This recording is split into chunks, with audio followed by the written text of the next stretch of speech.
Assalamualaikum warahmatullahi wabarakatuh. Halo teman-teman, selamat datang pada pembelajaran mengenai siklus akuntansi perusahaan jasa. Pada video ini, kita akan mempelajari bagaimana sebuah perusahaan jasa mencatat seluruh transaksi keuangan mulai dari transaksi pertama sampai akhirnya menjadi laporan keuangan. Mungkin sebagian dari teman-teman pernah berpikir bahwa akuntansi itu sulit karena harus menghafal debit dan juga kredit. Padahal sebenarnya akuntansi itu sangat amat logis. Kalau kita memahami alur berpikirnya, maka kita tidak perlu menghafal terlalu banyak. Jadi, jangan cuma melihat angka-angkanya saja, tetapi pahami alasan mengapa transaksi tersebut dicatat seperti itu. Mari kita mulai. Teman-teman, coba perhatikan gambar ini. Inilah yang disebut siklus akuntansi.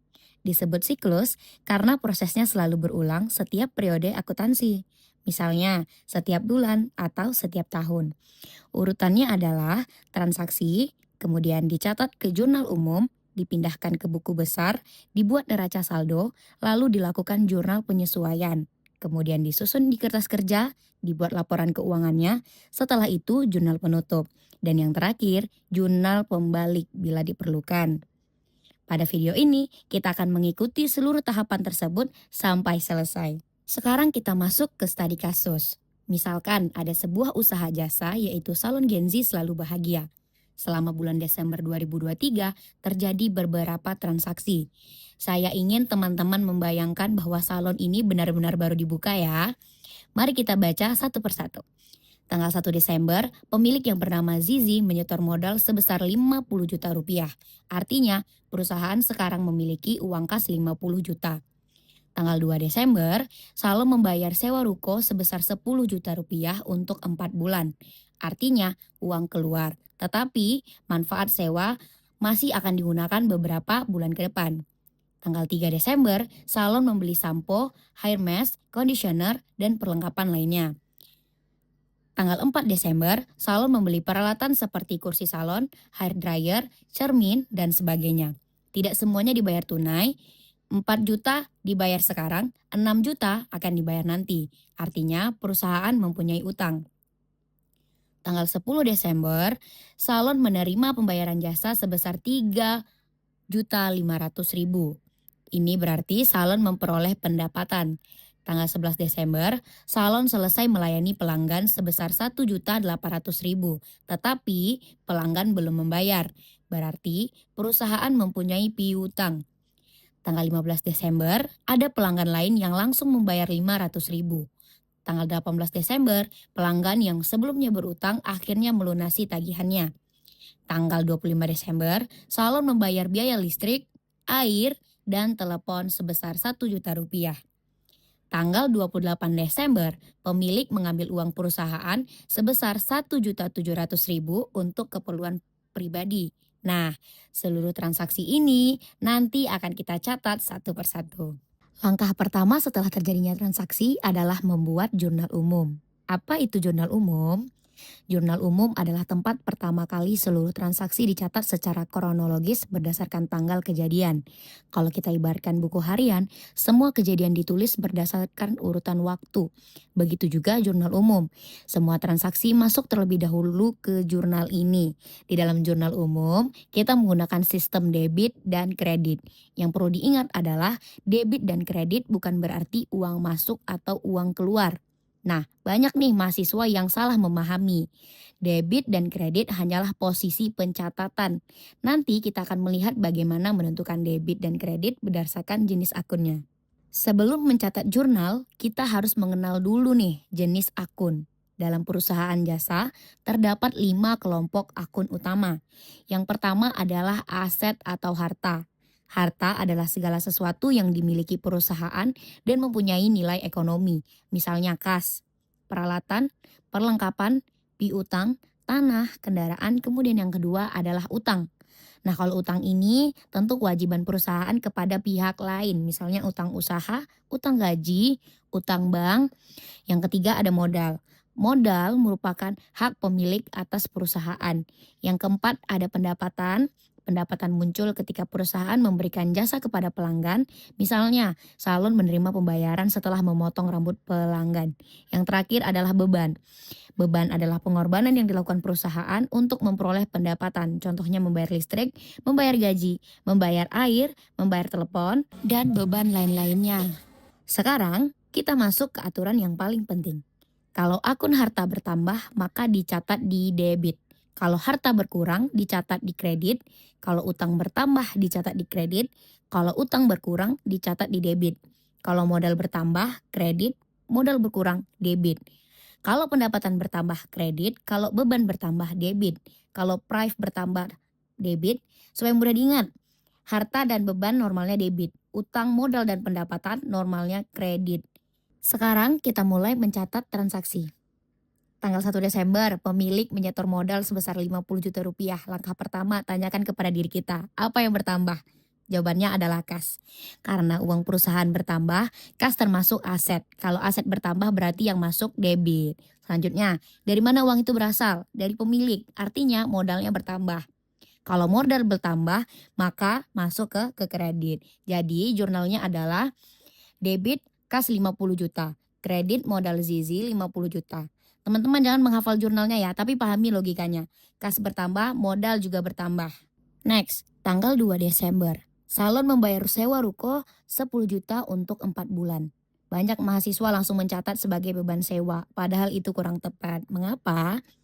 Karena sewanya belum habis dipakai, baru dibayar di muka. Jadi manfaatnya masih ada. Artinya, perusahaan memiliki aset berupa sewa yang dibayar di muka. Maka, jurnalnya adalah debit sewa dibayar di muka 10 juta, kredit kas 10 juta, kas berkurang karena uang keluar. Sedangkan sewa dibayar di muka bertambah karena perusahaan memiliki hak menggunakan ruko selama 4 bulan. Lanjut, tanggal 3 Desember, salon membeli sampo, hair mask, dan perlengkapan lainnya sebesar 2 juta rupiah. Perlengkapan ini nantinya akan digunakan dalam kegiatan salon ya tentunya. Karena perlengkapannya bertambah, maka dicatat di debit. Kas berkurang sehingga dicatat di kredit. Jurnalnya adalah debit perlengkapan 2 juta, kredit kas 2 juta. Mudah sekali, yang bertambah masuk debit, yang berkurang masuk kredit. Lanjut. Sekarang kita lihat nih, transaksi yang sedikit lebih kompleks. Salon membeli peralatan senilai 10 juta, tetapi hanya membayar 4 juta. Sisanya 6 juta akan dibayar nanti. Apa saja yang berubah? Peralatannya bertambah karena perusahaan memiliki aset baru. Peralatan masuk debit 10 juta, kas berkurang 4 juta. Masuk kredit, masih ada sisa pembayaran 6 juta. Karena belum dibayar, maka muncullah utang usaha. Utang bertambah berarti masuk ke kredit. Jadi jurnalnya adalah debit peralatan 10 juta, kredit kas 4 juta, kredit utang usaha 6 juta. Perhatikan bahwa jumlah debit harus sama dengan jumlah kredit. Debit 10 juta, kredit 4 juta ditambah 6 juta sama dengan 10 juta. Selalu seimbang. Pada tanggal 10 Desember, salon menerima uang tunai sebesar 3.500.000 karena telah memberikan jasa kepada pelanggan. Sebelum melihat jurnalnya, saya ingin mengajak teman-teman berpikir terlebih dahulu. Pertanyaannya sederhana aja nih, apa yang bertambah? Yang pertama tentu kas, karena salon menerima uang. Kas termasuk kelompok aset. Kalau aset bertambah, maka dicatat di sisi debit. Selanjutnya, mengapa salon menerima uang? Karena salon telah memberikan jasa, artinya perusahaan memperoleh pendapatan jasa. Pendapatan bertambah dicatat di sisi kredit, sehingga jurnalnya menjadi debit kas 3.500.000, kredit pendapatan jasa 3.500.000. Nah, di sini kita bisa melihat bahwa pendapatan tidak selalu berarti uang masuk. Yang dicatat adalah hak perusahaan atas hasil usahanya. Dalam contoh ini, memang uangnya langsung diterima, sehingga kas ikut bertambah. Next, kita lihat transaksi selanjutnya. Pada tanggal 11 Desember, salon telah selesai melayani pelanggan dengan nilai jasa 1.800.000. Tetapi, kasusnya adalah pelanggan belum membayar. Pertanyaannya, apakah salon memperoleh pendapatan? Jawabannya sudah. Mengapa? Karena jasa sudah selesai diberikan. Meskipun uangnya belum kita terima. Nah, disinilah konsep akuntansi berbeda dengan cara berpikir sehari-hari. Dalam akuntansi, digunakan basis akrual, artinya pendapatan diakui ketika jasa selesai diberikan, bukan ketika uang diterima. Karena uang belum diterima, maka muncullah piutang usaha. Piutang adalah hak perusahaan untuk menerima uang di masa depan. Piutang ini termasuk aset. Aset bertambah berarti debit, sedangkan pendapatan bertambah berarti kredit. Jumlahnya adalah debit piutang usaha 1.800.000, kredit pendapatan jasa 1.800.000. Kemudian di tanggal 15 Desember ada pelanggan lainnya yang langsung membayar jasa salon sebesar 500.000. Transaksi ini sebenarnya sama seperti transaksi tanggal 10 Desember. Kas kita bertambah, pendapatan jasa juga bertambah. Maka jurnalnya debit kas 500.000, kredit pendapatan jasa 500.000. Nah, di dalam slide ini terdapat sedikit kesalahan penulisan ya teman-teman ya. Pada bagian analisis PPT tertulis perlengkapannya bertambah 500.000, padahal seharusnya adalah pendapatan jasa bertambah 500.000. Karena transaksi ini berkaitan dengan jasa salon, bukan membeli perlengkapan. Selanjutnya, tanggal 18 Desember, pelanggan yang sebelumnya masih berutang akhirnya membayar nih. Teman-teman ingat nggak transaksi tanggal 11 kemarin? Nah, saat itu kita mencatat debit piutang, kredit pendapatan. Nah, sekarang pelanggannya sudah membayar. Tentu apa yang berubah? Kasnya bertambah nih, piutangnya berkurang. Kas bertambah berarti debit, piutang berkurang berarti kredit. Jurnalnya adalah debit kas 1.800.000, kredit piutang usaha 1.800.000. Perhatikan ya, di sini sudah tidak ada pendapatan lagi. Kenapa? Karena pendapatannya sudah diakui pada tanggal 11. Sekarang hanya menagih piutangnya saja. Lanjut, tanggal 25 Desember, salon membayar biaya listrik, air, dan telepon sebesar 1 juta. Apa yang terjadi? Tentu kas kita berkurang. Tetapi perusahaan juga menggunakan listrik untuk menjalankan usahanya. Artinya yang muncul adalah beban. Beban bertambah dicatat di kredit, kas berkurang dicatat di kredit. Jurnalnya adalah debit beban listrik, air, dan telepon 1 juta, kredit kas 1 juta. Mengapa listrik disebut beban? Nah, karena manfaatnya langsung habis. Berbeda dengan membeli kursi dan juga salon. Berbeda dengan membeli kursi salon. Karena kursi masih bisa digunakan bertahun-tahun. Sedangkan listrik hari ini dipakai, besok sudah habis. Karena manfaatnya habis, maka langsung menjadi beban. Nah, transaksi terakhir selama bulan Desember itu terjadi pada tanggal 28 Desember. Pemilik salon mengambil uang perusahaan sebesar 1.700.000 untuk keperluan pribadinya. Banyak mahasiswa nih menganggap sebagai beban, padahal bukan ya. Kenapa? Karena uang tersebut tidak digunakan untuk operasional perusahaan, melainkan untuk kepentingan pribadi pemilik. Oleh karena itu digunakanlah akun privé. Privé adalah akun yang menunjukkan pengambilan modal oleh pemilik.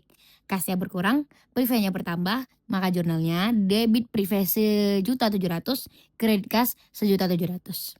Privé bukan biaya, privé juga bukan kerugian perusahaan ya. Privé hanya mengurangi modal pemilik. Misalnya pemilik mengambil uang untuk membeli handphone pribadi, itu tidak boleh dicatat sebagai beban perusahaan, tetapi dicatat sebagai privé. Nah teman-teman, setelah semua transaksi dicatat satu persatu, akhirnya kita memperoleh satu jurnal umum lengkap. Jurnal umum ini berisi seluruh transaksi selama bulan Desember, mulai dari modal awal, pembayaran sewa, pembelian perlengkapan, pembelian peralatan, pendapatan, pembayaran beban, sampai pengambilan pribadi. Perlu diingat ya, bahwa jurnal umum hanya merupakan tempat pencatatan awal. Jadi data di sini nanti belum bisa langsung digunakan untuk membuat laporan keuangan. Masih ada tahapan-tahapan berikutnya, yaitu kita posting dulu ke buku besar. Lanjut, kita masuk ke tahap kedua dalam siklus akuntansi, yaitu buku besar. Kalau jurnal umum diibaratkan sebagai buku harian yang mencatat semua transaksi berdasarkan tanggal, maka buku besar memiliki fungsi yang berbeda. Nah, si buku besar ini kita gunakan untuk mengkelompokkan transaksi berdasarkan nama akun. Misalnya, semua transaksi yang berkaitan dengan kas dikumpulkan menjadi satu. Semua transaksi piutang dikumpulkan menjadi satu. Semua transaksi peralatan juga dikumpulkan menjadi satu. Dengan cara ini, kita bisa mengetahui nih berapa saldo akhir setiap akun tanpa harus membaca seluruh jurnal umum dari awal. Jadi, si buku besar ini itu memudahkan kita untuk melihat posisi masing-masing akun secara lebih jelas. Di slide ini diperlihatkan nih dua bentuk buku besar yang umum digunakan. Yang pertama adalah bentuk T atau T account. Bentuk ini sangat sederhana ya teman-teman ya. Sisi kiri digunakan untuk mencatat debit, sedangkan sisi kanan digunakan untuk mencatat kredit. Bentuk ini biasa dipakai saat belajar karena lebih mudah dipahami. Yang kedua adalah buku besar bersaldo, yang mana itu ada kolom tanggalnya, ada keterangan, referensi, debit, kredit, dan saldo. Bentuk ini lebih sering digunakan dalam praktik karena kita bisa langsung nih melihat saldo akun setelah setiap transaksi dicatat. Dalam contoh para PPT ini yang teman-teman lihat, kita akan menggunakan buku besar bersaldo ya, sehingga setiap transaksi dari jurnal umum akan dipindahkan ke akun masing-masing dan saldo akhirnya akan terlihat dengan jelas. Nah, kita sekarang memasuki tahap posting ke buku besar teman-teman ya. Apa yang dimaksud dengan posting? Nah, posting ini adalah proses memindahkan setiap transaksi dari jurnal umum ke akun masing-masing di buku besar. Nah, kalau tadi jurnal umumnya mencampur semua akun berdasarkan tanggal, sekarang kita mulai kelompokkan. Mari kita lihat akun kas terlebih dahulu ya. Pada tanggal 1 Desember, kas bertambah 50 juta karena pemilik menyetor modal. Maka pada buku besar akun, kas kita dituliskan tanggal 1 Desember pakai keterangan ya, modal awal debitnya 50 juta, saldo menjadi 50 juta. Nah, sekarang mungkin ada yang bertanya nih, mengapa pada jurnal umum ada kolom referensi atau ref? Nah, kolom referensi ini digunakan agar kita mengetahui transaksi tersebut sudah diposting ke buku besar. Misalnya, akun kas memiliki kode 111, maka kode 11 dituliskan pada kolom referensi jurnal umum sebagai tanda bahwa transaksi tersebut sudah dipindahkan ke buku besar. Jadi dengan demikian, pencatatannya menjadi lebih rapi dan memudahkan pengecekan apabila terjadi kesalahan. Sekarang kita pindahkan akun modal Zizi. Pada jurnal umum tanggal 1 Desember terdapat transaksi kredit modalnya 50 juta rupiah.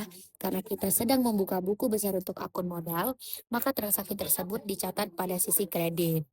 Saldo modal sekarang menjadi 50 juta. Perhatikan baik-baik. Satu transaksi menghasilkan pencatatan pada dua akun yang berbeda. Tadi satu masuk ke buku besar kas, sekarang masuk ke buku besar modal. Jadi jangan berpikir bahwa satu jurnal hanya dipindahkan satu kali. Semua akun yang ada di jurnal harus memiliki buku besarnya masing-masing.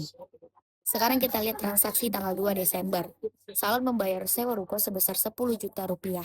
Pada jurnal umum mencatat debit sewa dibayar di muka. Kredit kas. Sekarang bagaimana cara mempostingnya? Pertama kita buka buku besar akun kas. Karena kas berkurang 10 juta, maka pada buku besar kas kita catat di sisi kredit. Saldo kas otomatis berkurang. Kemudian kita buka buku besar akun sewa dibayar di muka. Karena akun ini bertambah, maka dicatat pada sisi debit sebesar 10 juta. Saldo sewa dibayar di muka sekarang menjadi 10 juta. Teman-teman bisa melihat bahwa satu transaksi selalu diposting ke dua akun atau lebih sesuai jurnalnya. Selanjutnya, proses posting dilakukan dengan cara yang sama untuk seluruh akun. Mari kita bahas satu persatu. Piutang usaha. Pada tanggal 11 Desember, salon memberikan jasa tetapi pelanggan belum membayar, maka piutang usaha bertambah 1.800. Tanggal 18 Desember, pelanggan melunasi tagihan, artinya piutang berkurang 1.800. Kalau kita lihat buku besarnya, tanggal 11 masuk debit, tanggal 18 masuk kredit. Saldo akhirnya menjadi 0. Artinya seluruh piutang lama sudah berhasil ditagih. Ini menunjukkan bahwa tidak ada lagi pelanggan yang masih memiliki utang dari transaksi tersebut. Perlengkapan. Salon membeli perlengkapan sebesar 2 juta. Karena belum ada jurnal penyesuaian, maka saldo perlengkapan masih tetap 2 juta. Nanti di akhir periode kita akan melihat bahwa ternyata sebagian perlengkapan sudah dipakai, saat itulah dilakukan penyesuaian.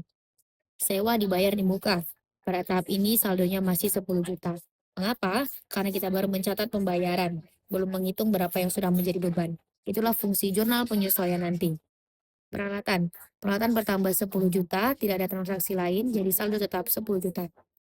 Utang usaha. Salon membeli peralatan tetapi belum membayar seluruhnya. Masih ada utang 6 juta. Karena belum dilunasi, maka saldo utang tetap 6 juta. Prefer. Pemilik mengambil uang 1.700 karena belum ada transaksi lain, saldo prefer tetap di 1.700. Sekarang pendapatan jasa. Sekarang kita lihat buku besar pendapatan. Tanggal 10 bertambah 3.500, tanggal 11 bertambah 1.800, tanggal 15 bertambah 500.000. Kalau kita jumlahkan 3.500 ditambah 1.800 ditambah 500.000 hasilnya 5.800. Jadi sebelum dilakukan penyesuaian, total pendapatan salon sebesar 5.800. Kemudian beban listrik, karena hanya ada satu kali pembayaran sebesar 1 juta, maka saldo akhirnya juga 1 juta. Teman-teman perlu memahami ya, bahwa buku besar bukan membuat angka baru. Buku besar hanya mengelompokkan transaksi yang sebelumnya sudah dicatat di jurnal umum. Jadi kalau jurnal umum salah, maka buku besar juga udah pasti salah. Oleh karena itu, pencatatan jurnal umum harus benar sejak awal. Nah, setelah seluruh transaksi dipindahkan ke buku besar, sekarang kita sudah mengetahui saldo akhir di tiap akun. Kas mempunyai saldo, peralatan mempunyai saldo, piutang mempunyai saldo, pendapatan juga mempunyai saldo. Lalu pertanyaannya, bagaimana cara mengecek apakah semua pencatatan sudah benar? Jawabannya adalah dengan membuat neraca saldo. Apa sih itu neraca saldo? Neraca saldo adalah daftar seluruh saldo akun yang diambil dari buku besar. Tujuan utamanya adalah memastikan bahwa jumlah debit dan jumlah kredit tetap seimbang. Kalau tadi buku besar dipisahkan berdasarkan akun, maka sekarang semua saldo tersebut dikumpulkan lagi menjadi satu tabel. Perlu diingat, neraca saldo bukan laporan keuangan, ini hanyalah alat untuk memeriksa apakah proses pencatatan sudah benar. Slide ini menunjukkan bagaimana neraca saldo dibuat. Caranya sangat sederhana. Kita cukup mengambil saldo akhir dari setiap buku besar. Misalnya, kas saldonya sekian, peralatan saldonya sekian, modal saldonya sekian, pendapatan saldonya sekian. Semua saldo itu dipindahkan ke tabel neraca saldo. Tidak ada lagi proses menghitung transaksi satu persatu. Yang dipindahkan hanyalah akhir saldonya saja. Neraca saldo salon Gen Z selalu bahagia. Nah, sekarang kita bisa lihat nih hasil akhirnya. Kas sebesar 37.100.000. Mengapa tidak lagi 50 juta? Karena selama bulan Desember sudah ada pembayaran sewa, pembelian perlengkapan, pembayaran peralatan, pembayaran listrik, dan pengambilan pribadi oleh pemilik. Kemudian ada lagi nih perlengkapan 2 juta. Jadi sewa yang dibayar di muka 10 juta, peralatan 10 juta, utang usaha 6 juta, modal 50 juta, prive 1.700.000, pendapatan jasa 5.800.000, pembelian listriknya 1 juta. Jadi perhatikan paling bawah, total debitnya 61.800.000, total kreditnya 61.800.000. Artinya neraca saldonya seimbang. Kalau hasilnya tidak sama, berarti ada kesalahan yang harus dicari sebelum melanjutkan ke tahap berikutnya. Namun meskipun sudah seimbang, pekerjaan kita belum selesai sampai di sini aja ya teman-teman ya.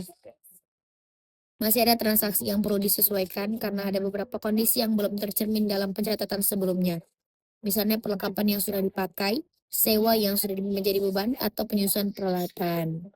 Baik teman-teman, sekarang kita udah memasuki tahap yang sangat penting dalam siklus akuntansi, yaitu jurnal penyesuaian.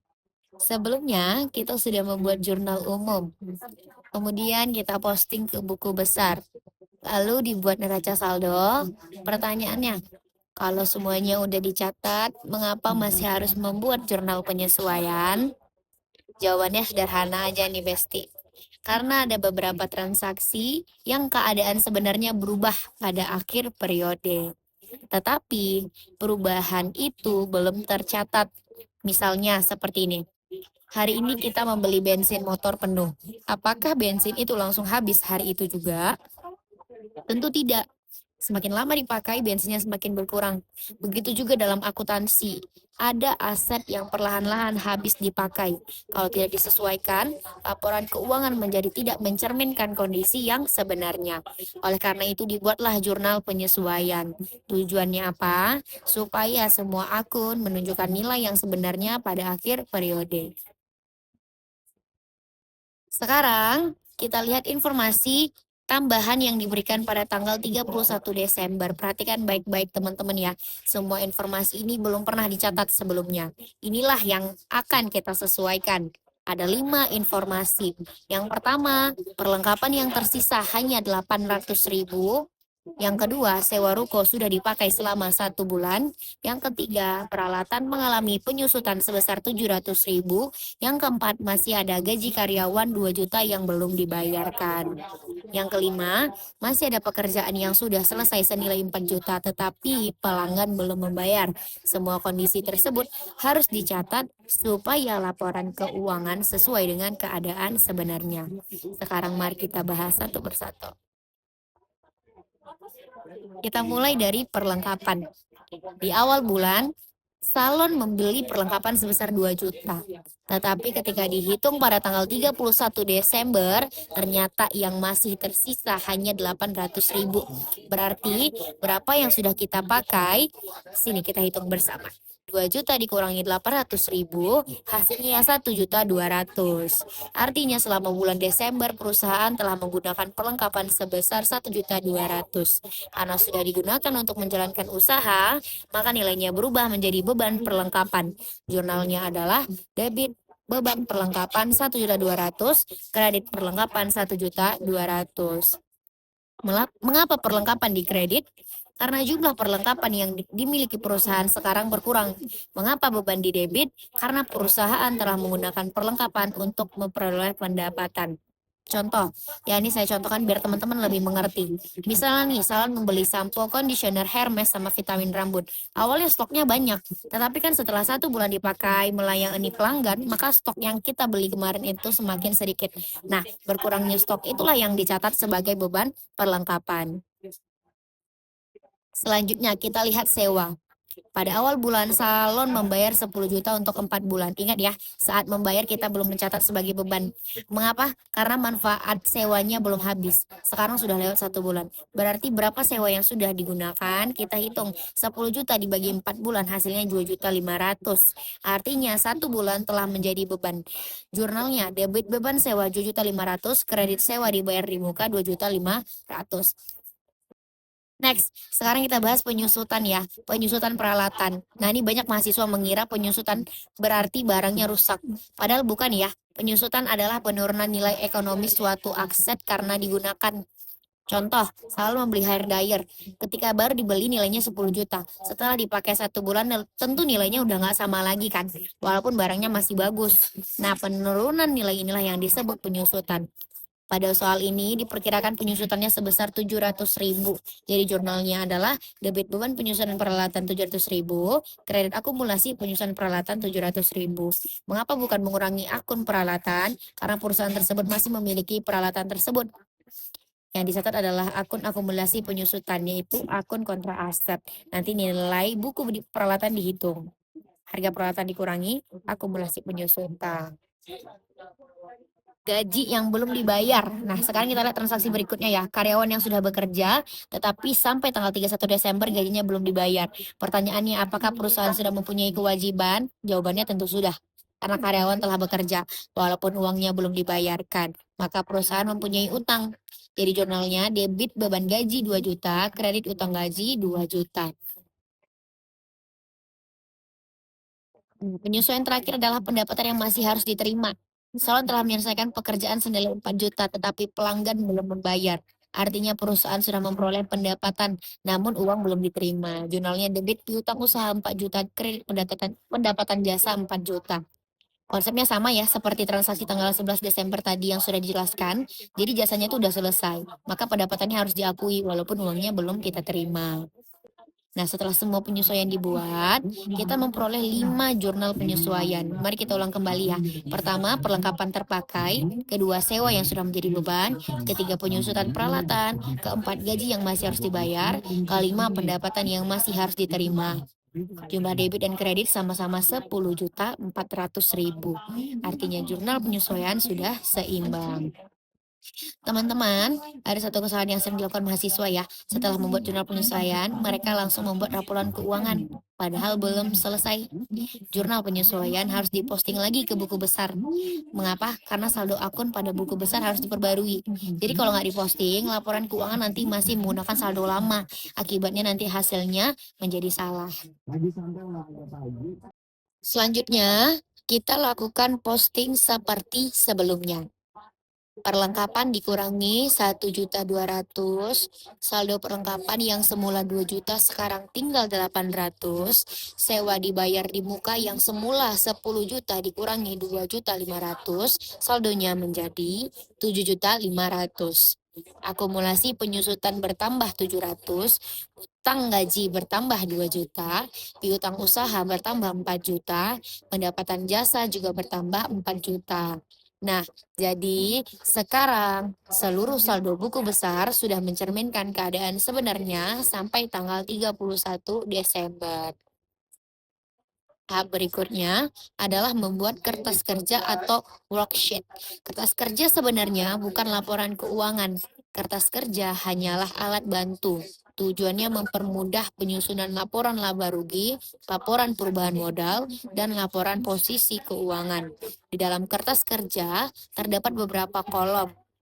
Tuh ada neraca saldo, penyesuaian, neraca saldo setelah penyesuaian, laporan laba rugi, neraca. Dengan adanya worksheet, kita dapat memeriksa kembali apakah semua angka itu udah benar sebelum menyusun laporan keuangan.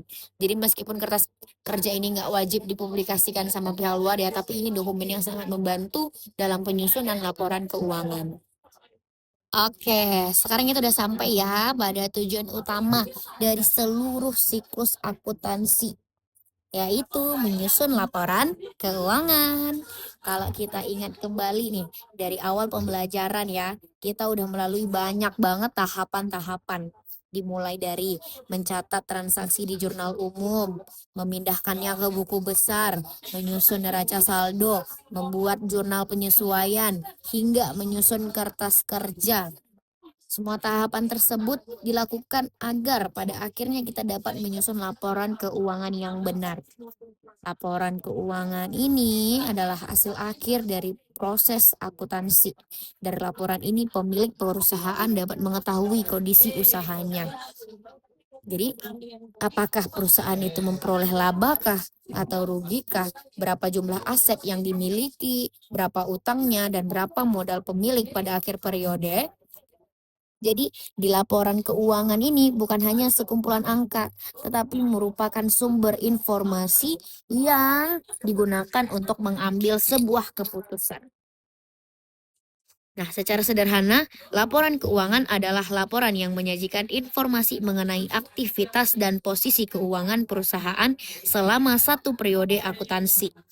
Ada 4 nih laporan utama yang akan kita bahas, yaitu ada laporan laba rugi, ada laporan perubahan modal, ada laporan posisi keuangan atau neraca, dan jika diperlukan ada yang namanya laporan arus kas. Pada materi ini kita fokus pada 3 laporan pertama ya, karena itulah yang kita bahas di PPT hari ini. Nah, laporan pertama adalah laporan laba rugi. Pertanyaannya, apakah fungsi laporan laba rugi ini? Apakah laporan laba rugi ini tidak memiliki fungsi? Tentu tidak ya. Laporan ini kita gunakan untuk mengetahui apakah perusahaan memperoleh keuntungan atau mengalami kerugian selama satu periode. Cara menghitungnya pun mudah. Pendapatan dikurangi beban. Kalau hasilnya positif berarti tandanya laba. Kalau hasilnya negatif berarti rugi. Nah, mari kita lihat contohnya ya. Contohnya yang ada pada salon Gen Z selalu bahagia ini. Perhatikan angka-angka pada laporan ini. Nah, pendapatan jasa sebesar 9.800. Angka ini berasal dari seluruh jasa yang telah diberikan salon selama 1 bulan Desember, termasuk pendapatan yang masih berupa piutang setelah jurnal penyesuaian. Selanjutnya, terdapat beberapa beban usaha. Contoh ada beban gaji 2 juta, beban sewa 2.500.000, beban listrik, beban air, dan beban telepon 1 juta, beban perlengkapan 1.200.000, beban penyusutan peralatan 700.000. Nah, kalau semua beban yang tadi ini kita jumlahkan, itu hasilnya di 7.400.000. Kemudian kita hitung nih laba usaha. Rumusnya juga sangat sederhana ya. Laba sama dengan pendapatan dikurangi beban. Jadi 9.800.000 dikurangi 7.400.000 sama dengan 2.400.000. Artinya selama bulan Desember, salon Gen Z selalu bahagia memperoleh keuntungan sebesar 2.400.000. Nah, saya ingin teman-teman mengingat satu hal ya. Laba bukan berarti jumlah uang tunai yang dimiliki perusahaan. Laba adalah selisih antara pendapatan dan juga beban. Jadi, semisalnya nih perusahaan memiliki kas 37 juta, belum tentu labanya 37 juta. Jadi jangan salah paham ya. Kas dan laba adalah dua hal yang berbeda. Ini sering menjadi kesalahan pemahaman bagi mahasiswa yang baru belajar akuntansi terutama ya. Nah, kemudian setelah kita mengetahui laba perusahaan, kita masuk nih ke laporan berikutnya, yaitu adalah laporan perubahan modal. Nah, laporan ini menunjukkan bagaimana modal pemilik berubah selama satu periode. Perubahan tersebut bisa disebabkan oleh laba, bisa disebabkan oleh rugi, tambahan investasi, ataupun pengambilan pribadi oleh pemilik yang disebut dengan prefer. Jadi, laporan ini menjawab pertanyaan, berapa modal pemilik pada akhir periode? Mari kita lihat datanya ya. Modal awal Zizi sebesar 50 juta rupiah. Kemudian perusahaan memperoleh laba 2.400.000. Karena laba menambah hak pemilih, maka laba ditambahkan ke modal. Namun, selama periode tersebut pemilik juga mengambil uang perusahaan untuk keperluan pribadinya sejumlah 1.700.000. Pengambilan ini disebut prive. Karena prive mengurangi hak pemilik, maka nilainya dikurangkan. Sehingga perhitungannya menjadi seperti ini. Modal awal 50 juta ditambah laba 2.400.000 dikurangi prive hasil akhirnya, yaitu modal akhirnya 50.700.000 rupiah. Perhatikan bahwa angka laba 2.400.000 berasal dari laporan laba rugi tadi ya. Jadi laporan-laporan keuangan ini tuh sangat berkaitan satu sama lainnya. Selanjutnya, kita masuk ke laporan posisi keuangan yang sering juga disebut neraca. Jadi kalau laporan laba rugi menjawab pertanyaan untung atau rugi, maka neraca menjawab pertanyaan apa yang dimiliki perusahaan, apa yang menjadi kewajiban perusahaan, dan berapa hak pemilik pada tanggal tertentu. Nah, si neraca ini terdiri dari 3 bagian utama, ada aset atau harta, liabilitas atau utang, ekuitas atau modal. Nah, hubungan ketiganya dapat ditulis dalam persamaan dasar akuntansi, yaitu aset sama dengan liabilitas ditambah ekuitas. Persamaan ini harus selalu seimbang ya, harus selalu seimbang. Next, pada laporan ini kita dapat melihat ya aset perusahaan seperti kas, piutang usaha, perlengkapan, sewa dibayar di muka, peralatan, dikurangi akumulasi penyusutan. Kemudian pada sisi lainnya, terdapat utang usaha, utang gaji, dan modal akhir pemilik. Perhatikan ya, bahwa modal akhir yang digunakan di neraca berasal dari laporan perubahan modal. Ini menunjukkan bahwa seluruh laporan keuangan saling terhubung dan tidak dapat disusun secara terpisah. Nah, teman-teman, apakah setelah laporan keuangan selesai pekerjaan akuntansi selesai? Belum ya, masih ada satu tahap lagi, yaitu jurnal penutup. Nah, di jurnal penutup dibuat pada akhir periode untuk menutup akun-akun sementara atau akun nominal seperti pendapatan, beban, dan prive, sehingga saldonya kembali menjadi nol sebelum memasuki periode berikutnya. Mengapa harus ditutup? Karena pendapatan dan beban hanya berlaku untuk satu periode akuntansi. Kita tidak boleh mencampur pendapatan bulan Desember dengan pendapatan bulan Januari ya, nggak boleh dicampur ya. Nah, perhatikan nih urutan jurnal penutup pada slide ini. Urutannya adalah menutup akun pendapatan ke ikhtisar laba rugi, menutup seluruh akun beban ke ikhtisar laba rugi, memindahkan laba bersih dari ikhtisar laba rugi ke modal, menutup akun prive ke modal. Mengapa harus berurut? Karena kita harus menghitung laba terlebih dahulu sebelum laba tersebut dipindahkan ke modal. Setelah proses ini selesai, akun pendapatan, beban, dan prive memiliki saldo nol dan siap digunakan pada periode berikutnya. Nah, kemudian yang terakhir, setelah jurnal penutup diposting, kita membuat neraca saldo setelah penutupan. Perhatikan isi tabelnya ya. Yang tersisa hanya akun-akun real, yaitu yang tadi aku bilang, yang tadi kita bahas, cash piutang, perlengkapan, sewa di muka, peralatan, akumulasi penyusutan, utang usaha, utang gaji, dan juga modal. Mengapa akun pendapatan dan beban tidak ada lagi? Karena seluruh akun nominal tersebut sudah ditutup dan saldonya sudah menjadi nol. Tahap terakhir dalam siklus akuntansi adalah jurnal pembalik. Perlu saya sampaikan bahwa jurnal pembalik bersifat opsional. Artinya, tidak semua perusahaan menggunakannya. Jadi, jurnal pembalik ini dibuat pada awal periode berikutnya untuk membalik jurnal penyesuaian tertentu agar pencatatan transaksi pada periode baru menjadi lebih mudah. Biasanya, jurnal pembalik dibuat untuk beban yang masih harus dibayar, pendapatan yang masih harus diterima. Tujuannya supaya pada saat transaksi tersebut benar-benar dibayar atau diterima pada periode berikutnya, pencatatan yang menjadi lebih sederhana. Pada saat terakhir ini, Neraca saldo setelah pembalik. Oh, salah. Pada slide terakhir ini, kita melihat neraca saldo setelah pembalik. Neraca ini menjadi titik awal untuk pencatatan periode akuntansi berikutnya. Artinya satu siklus akuntansi telah selesai dan perusahaan siap memulai siklus baru. Baik teman-teman, kita sudah mempelajari seluruh tahapan siklus akuntansi perusahaan jasa, mulai dari transaksi pertama hingga penyusunan laporan keuangan. Mari kita rangkum kembali urutannya ya. Kita rangkum kembali dari awal ke akhir.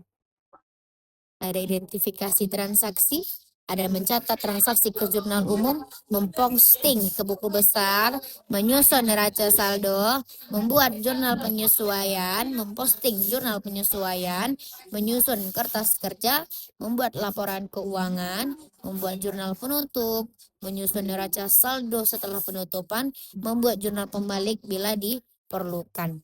Kalau teman-teman memahami urutan ini, maka akuntansi akan terasa jauh lebih mudah karena setiap tahap memiliki tujuan yang jelas dan saling berhubungan.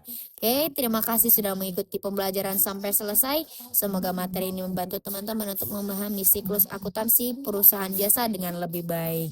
Sampai jumpa, sampai bertemu pada materi berikutnya. Terima kasih.